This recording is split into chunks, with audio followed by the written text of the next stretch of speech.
Ada scan ya? Ada scan-nya. Scan barcode-nya. Pasca mulai diterapkannya aplikasi Peduli Lindungi di sejumlah mal, kini kunjungan ke mal di Kota Palembang stabil atau tidak mengalami peningkatan.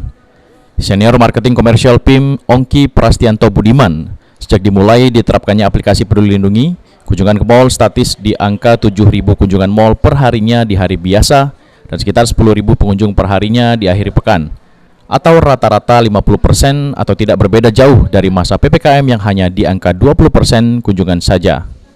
Hal tersebut diperkirakan karena masih banyak warga yang ragu untuk berkunjung ke mal karena belum divaksin. Dari PPKM tentunya, PPKM kemarin kan kita sempat traffic di 20%, sekarang di 50%-an.